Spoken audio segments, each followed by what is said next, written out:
Hello Internet, my name is Ryan Holmberg, and I have an updated patch for you. I uploaded a patch called Quick Sampler yesterday, and then right after uploading I realized, oh wait, there's quite a lot of features that I could be adding to this thing. So I went ahead and did that. The interface is a little bit different. It does have all the features that it previously had. So the bottom row, well, the very bottom row, this one will determine if the clock is coming from the internal LFO or if it is receiving clock from an external source. So orange will have this stop play button show up, and then when it's pink, it is receiving external clock, which will make this start and stop disappear. So that'll kind of be a dead giveaway on what mode you're in on that. So orange will enable the start and stop for the internal. This white one is your internal BPM. And then also on the sequencer page, I've also included another start-stop button right there, just for convenience. And that also disappears if you're in external clock mode.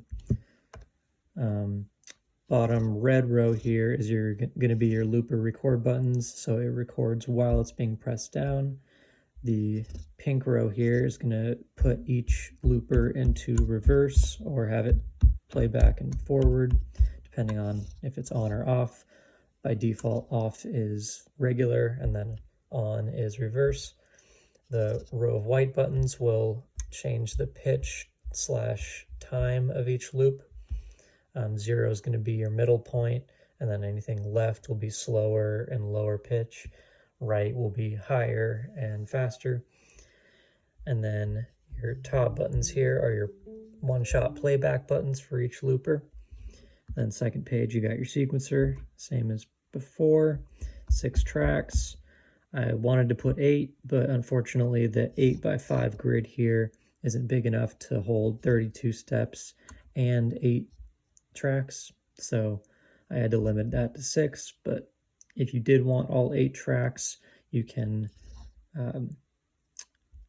edit the sequencer to be 16 steps if that is okay with what you're doing, and then 8 tracks will pop up and be available for you to use. And they're just hidden beyond the grid here at the moment, and the connections are already made there, so that's all set. I've added another audio routing page in case you want to put some effects on stuff. So you got your input, which is going into a VCA here, and then that VCA goes to all the loopers. So if you want to put any effects before the loopers, you can either add an effect, and however you want to route that. You can delete this connection and have it go straight through an effect and then back to here, or you can have a dry signal and a wet signal with an added effect. Or if you want to only have an effect on the recorded loops, you can go, or all the loopers go into this VCA, and then this VCA leads to the audio output. So then you could just put an effect right here and do whatever routing you want there. And then third page, wait, is that third page? Well, technically fourth, but it's number 3. I think, whatever. Basically, the MIDI in modules page is going to be your MIDI in modules. They're all set to different channels.